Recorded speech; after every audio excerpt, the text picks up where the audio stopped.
So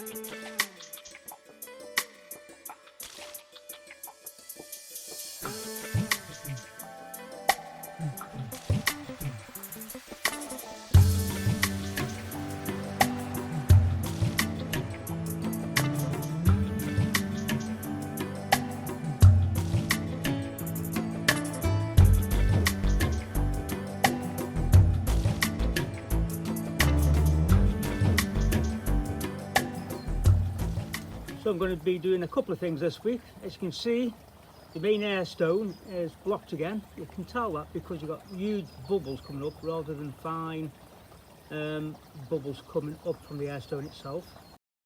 All I'm going to do is quickly jet it and go from there. Let's see if it cleans it out. What I've also decided to do is give the bridge a good clean, so you can see a little bit of algae moss growing up the side rails there. So yeah, it was neglected last year like I've mentioned before, but hey, let's give it a good jet wash. Then in a few weeks I'll probably give it another coat of metal paint.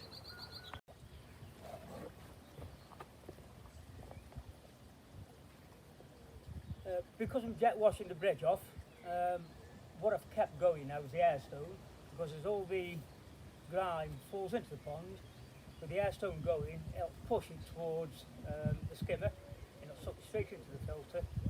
As soon as I've cleaned everything off, I'll clean the filters out.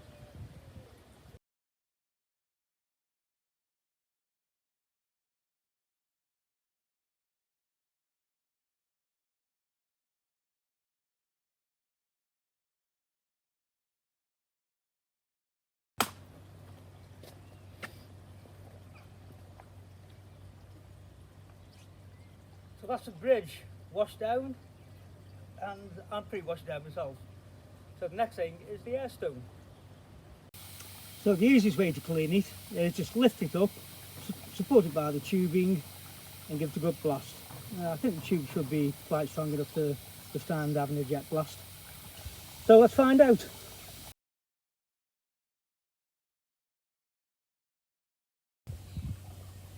So there we go, I'm going to put it in the water. Let's see how freely it bubbles away.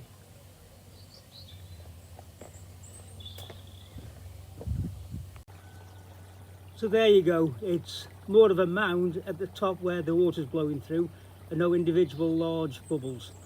I'll just show you on the top of it. There you are, I don't know if you can see, but that's a massive improvement.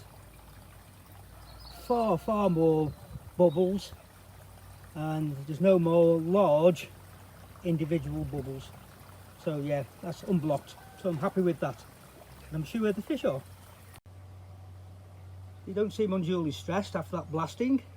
The water's gone a bit murky, but I'm hoping the filter should pick all that up now. So the next thing, I think I'll leave it a couple of hours and I'll clean the filter out. But in the meantime, I've been waiting for this since, when is it? July, August, when I got the mountain tree lotus root bacteria media in. I'm going to pull it out and let's see what condition it is. Bear in mind there's lots of controversy over this mountain tree lotus root, simply because everyone was telling me after I purchased it that it only lasted about 2 years because it deteriorated and crumbled. Now I've had this since August, so what's that, last August, so that's August, September, February, March, April, May, it's now end of May, beginning of June, call it 8 months, so I shouldn't see any deterioration. The colour's going to be interesting. Since I put this in, I haven't looked at it. What I do know, on the top of the waterfall, I've got alpha grog, but that's purely for cosmetic reasons. There is a fine layer of blanket weed. I put some blanket weed stop in from EA, and that killed the blanket weed in the pond, but it hasn't quite killed it on the waterfall. So the first thing I'm going to do is pull the blanket weed away, pull the alpha grog away, then we'll have a look at this mountain tree lotus root. So that's the alpha grog out, and you can see I haven't used that a great deal, it was just for cosmetic purposes. But what you can see now, you can see the grid that was holding the alpha grog. There's still 1 or 2 bits there, it's just trapped inside the webbing. So I'm going to gently lift that grid out, and you can probably just see the Lotus root just underneath. Now it's slightly darker than what I remember, and there's probably some little bit of muck and gunge in there, so I'll probably clean the mountain tree Lotus root out with some pond water anyway, and we'll have a good look at the condition of it. So that's the grid out. You can see the little bits of alpha grog that's stuck just inside the web. I'll clean them out again, but let's have a look at this Lotus root. Okay, I think what I need to do before I pull it out is just one or two, well, quite a few bits of alpha grog that's dropped through the net, so I'll take them out first. I'm going to start taking the Lotus root out now, and let's have a good look at it.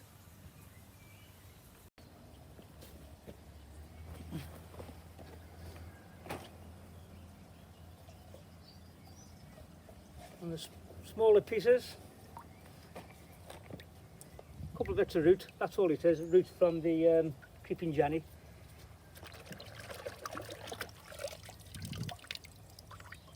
And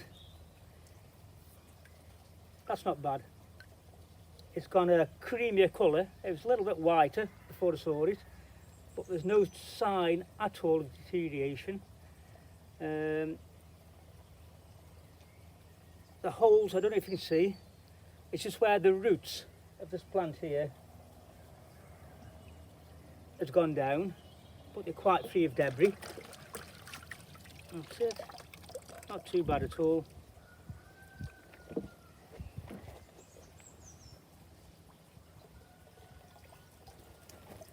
And the larger ones, again, the holes are free and solid, absolutely no sign of deterioration, which is good.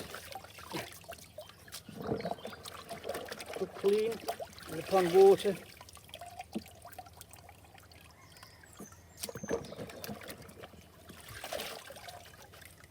Okay.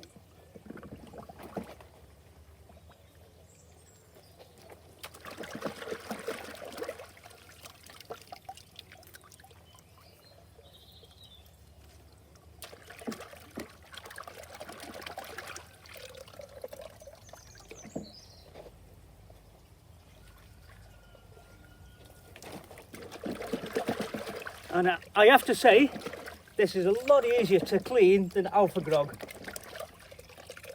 And it's a lot easier to take out. Alpha grog is quite hard and harsh on the skin because it's very, very sharp. It's very easy to clean.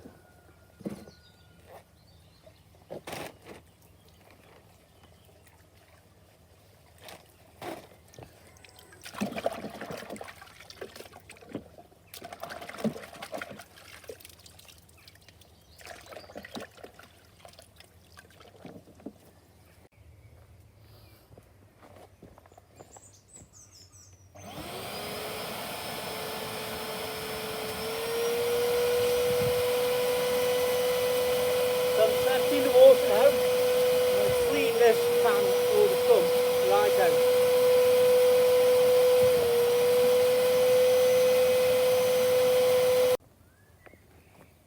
There you go, so that's quite clean. You can see some roots going in there from that alpine plant there. I forget what it's called, it's not creeping jenny, I forget what it's called. But anyway, that's taking the nitrate out of the pond anyway, so I'm happy for them to stay there. And similarly, got roots there again from the same alpine plant, so I'm happy for them to stay there.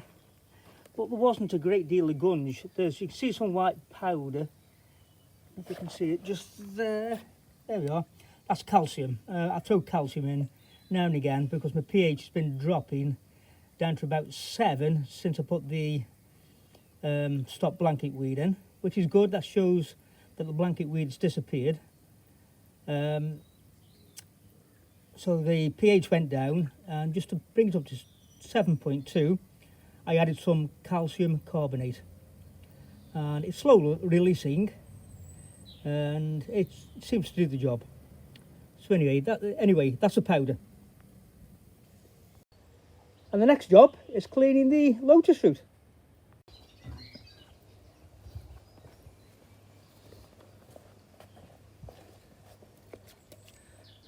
As I've already mentioned, it's not in bad condition at all. Only a little bit of debris just in the holes there, so all I'm going to do is fill it down with pond water and put it back.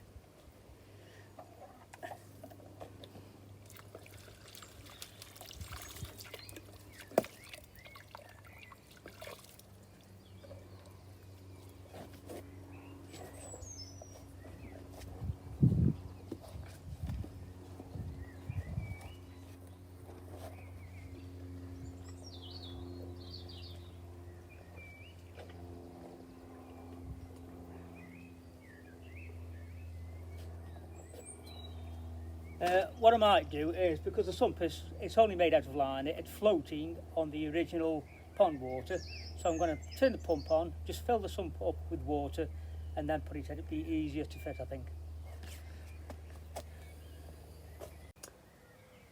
I had forgotten just how much mountain tree lotus root I've put in the sump.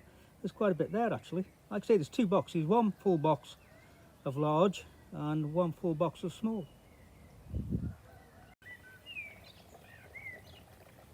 And here it comes. There you go. So I better stop the pump and I'll put it in, put the lotus tree in. So that should make it easier to fit. The weight of the water is keeping the sump liner down.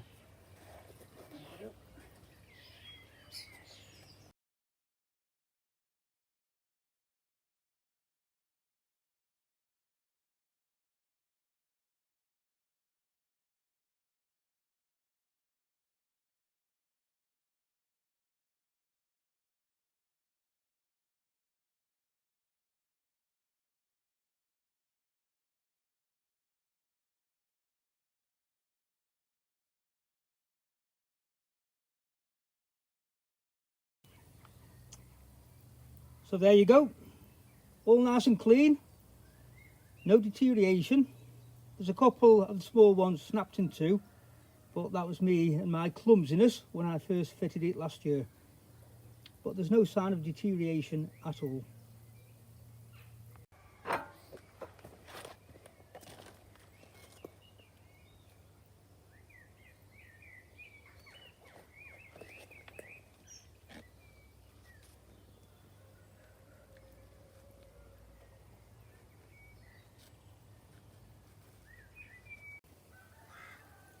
That's the grid fitted. As you can see, it covers the filter media. So all I've got to do now is put the alpha grog on top and turn the pump back on.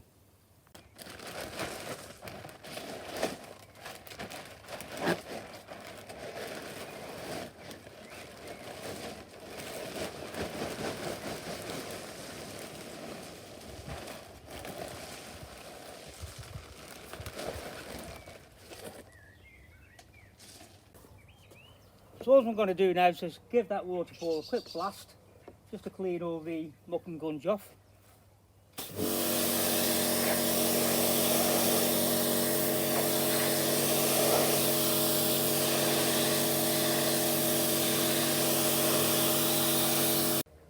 So here it comes.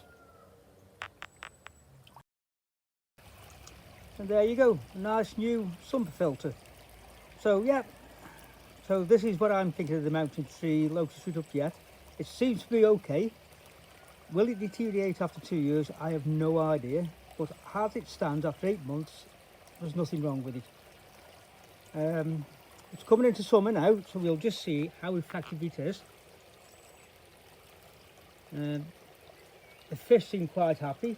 The water parameters are pretty good. I mean the nitrite, I mean the touch. Or was it nitrate, beg your pardon, just a touch of pink, and so it's virtually zero anyway. I couldn't even count the pink, it's just my eyesight. So as it stands, about a month, 6 weeks after starting to feed, at least once a day, there's no readings in the water parameters. So everything's okay as it stands.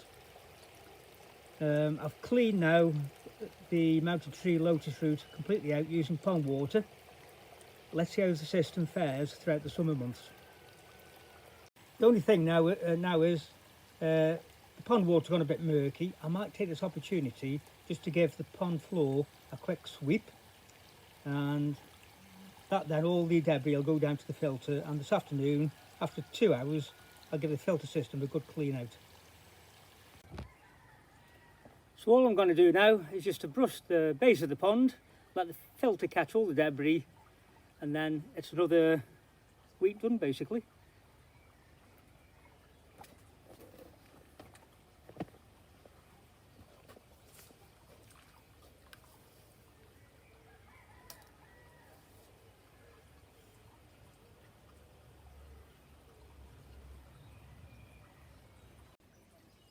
Since I did the filters, I've decided to check the pH level, and the bottom, the pH where it's 7.5 is tap water, and the pond water is 7, so it's a little bit low.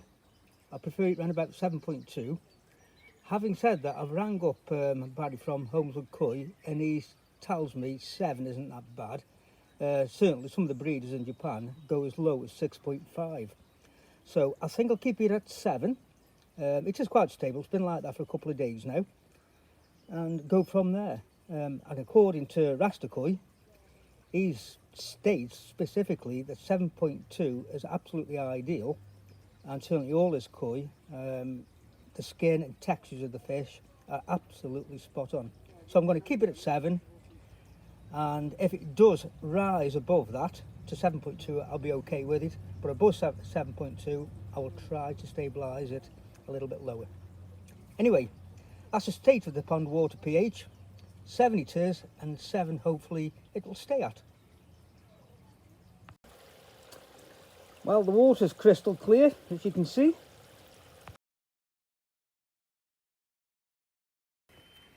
The fish are happy, that means I'm happy. And with that, that's it for another week. So, if you haven't subscribed already, please subscribe, and happy ponding.